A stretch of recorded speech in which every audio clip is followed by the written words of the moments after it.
What is good, club people? Welcome to the channel. It's your boy Bob Lamb, and in today's video we kind of got a depressing one. However, I do think it is crucial for all the fans to move on from Juice WRLD's passing. Unfortunately, late 2019, I believe. We're almost coming up on 2 years, 1.5 years. We still strong, baby. But anyway, one of his photographers, or his main photographer, who is his friend and videographer, shed a little bit more light about the fateful day wherein he passed at the airport, and people were saying that he popped hella pills right before because cops showed up and he OD'd because of that. But after, I guess, months and years, a year and a half, I guess at this point, of scrutiny from Juice fans, like people tarnishing Ali's name, people tarnishing Chris Long Film's name, who is the person in question today, over what they should and shouldn't have done the day that Juice WRLD passed away, or like the months prior, considering Juice WRLD was trying to go to rehab, or at least that's what Ali claimed, to ultimately stop what happened before it happened, which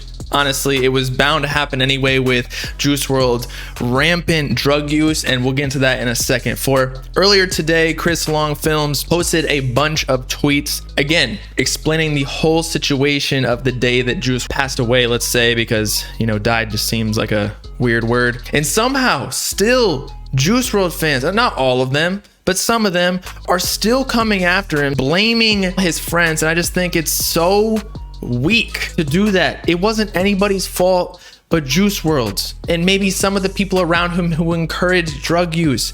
However, ultimately, everybody makes decisions for themselves, and this isn't supposed to be like video taking away all the blame, but like, come on. This was Juice WRLD's friend and pretty much family. It was Chris Long's brother that Juice WRLD also found to be a good friend, and everyone's like coming at him as to the reason why Juice WRLD passed away. It's ridiculous. But anyway, let's get into these tweets, and then I'll give a little more context as to my experience with friends who have gone through drug addiction. And now I don't even know them. Like, they literally just like went somewhere and they don't even answer messages or anything. So to begin, Chris Long Films basically was just outlining his depression ever since Juice WRLD passed away, and like the horrible guilt he's experienced.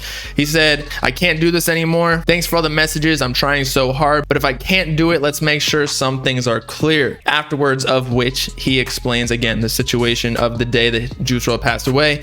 "Jay did not swallow a bunch of pills because the police were at the airport. We gave no fucks about them being there. He could have flushed them down the toilet if he cared," which debunks the whole theory and story that Juice WRLD popped a bunch of pills because of the police, who were essentially waiting for Juice WRLD to land in Chicago because they knew there was like 40 pounds of weed, or however much it was, 80 maybe, and guns on board that were not necessarily registered to him or to the people in his crew that were on the private jet with him, as well as obviously, you know, the pints of lean, Percocets, whatever other drugs they had, which were technically going to be felony charges. But let's be real here. Juice WRLD, it makes sense that he would not care about the police, considering he was a multi-millionaire signed to a big ass label. Of course they had the, you know, top of the line lawyers that could get him out of anything, even if he had to serve 6 months of jail. Rich people don't go to jail like that unless they like do some crazy shit like murder someone, or the R word, or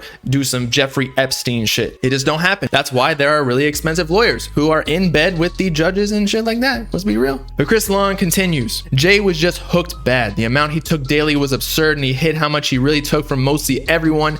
Everyone around him tried to really hard to get him to slow down. When he agreed to rehab, it was because he wanted to lower his tolerance. He did not want to stop." Which kind of shows that they did do everything in their power, at least something, to help Juice WRLD, because everybody knew, even in his raps, Juice WRLD talked about how many drugs he took on a daily basis. I even heard rumors from artists when I was out in LA that he was taking like 7 to 10 perks a day, plus like 2 to 4 ounces of lean, which is crazy amount of opiates in your system, which would make probably me OD right now, considering I am like so sober. But his tolerance just got that high, and eventually, even if your tolerance is high, your body just can't take it. Your liver literally just starts dissolving in itself. Not to mention, if he's that addicted with 7 to 10 perks a day, plus all the drugs he was taking that he said in all of his songs, it's not even him talking, saying that he doesn't actually want to stop. He just wants to go to rehab to lower his tolerance. It's the drugs talking, people. The drugs literally change the chemistry of your brain and body to physically want that. That's why when you get off of these drugs and you go to rehab, they wane you off of the drugs. And that's what he was talking about with lowering his tolerance, because you will literally get physical withdrawals. They'll start vomiting. They'll like have diarrhea and shit, cold sweats. Their heart could literally just stop. You could pass away if you don't go to rehab when you're addicted to all these hard drugs. But the fact of the matter is,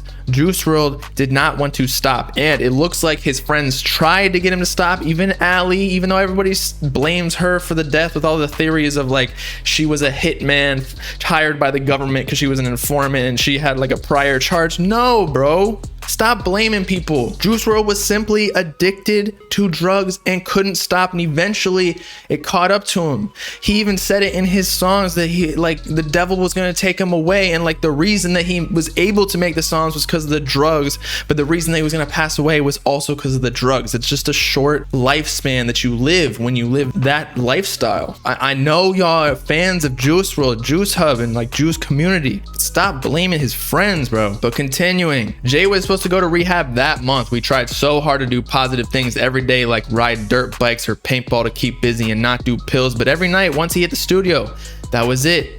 He loved it. Again, they tried to distract him essentially so that he wouldn't think of popping pills. But honestly, drug addicts will also hide the pills and the drugs while you're not looking and pop them. It's super quick. All you got to do is just have a pill in your pocket. Nobody's like searching you that hard, because obviously they're going to give you like privacy, and you just put it in your mouth while you're just sipping water at lunch. Nobody even notices. My friends in college used to do that all the time because they know that you don't like it, and they know you want them to stop the drugs, so they just stop the argument from happening before it happens. And again, the drugs are talking. It's not them. They know it's bad for them. However, the drugs are making them feel like they need it more than it's hurting them, if that makes any sense. I never thought he would OD. I was always scared of getting bad pressed pills, so got test strips. I tested every batch he got, but no one knew how much he really took because he was hiding it. Once Max and I really started counting how much he had and how fast he went through them, and honestly at that point it's kind of all you can do. If you know that they're gonna take it no matter what, I mean, yeah, you can flush the pills, but with the amount of money that Juice WRLD and all of these artists of the same caliber have,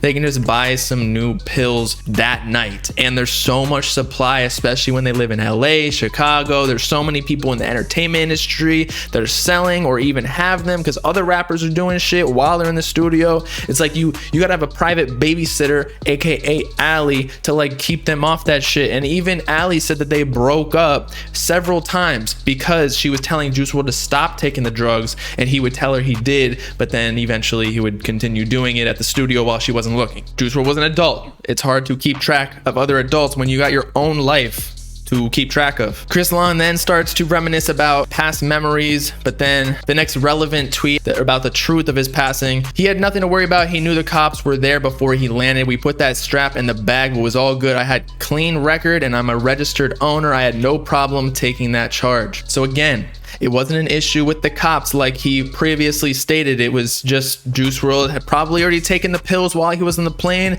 and just, you know, miscalculated how much he took, or just didn't realize it. Or maybe this time, even if he took the same amount as yesterday, his body just gave out like that. That's what happens. And it does make sense that he would know the cops were there. They were probably notified by someone who was getting ready to, maybe his driver that was getting ready to pick him up at the Chicago airport, or like, you know, people who are coordinating on the management team, because ultimately they do got to check for their rappers and make sure they do not get arrested. That would be in their best interest, I would think, even for the business of the label who's accruing streams and helping them record music. If the recording stops, they're not making money. And that's about it for all the information that Chris Long shed light on about the truth of his passing, or at least the most that we know, because Chris Long was one of the only people that was there with Juice WRLD when it happened. I believe him. I don't know why he would lie. And also with Juice WRLD's track record of his drug addiction, it seems pretty believable. I don't think anybody there, I almost know, I'm like 99% sure that nobody did anything maliciously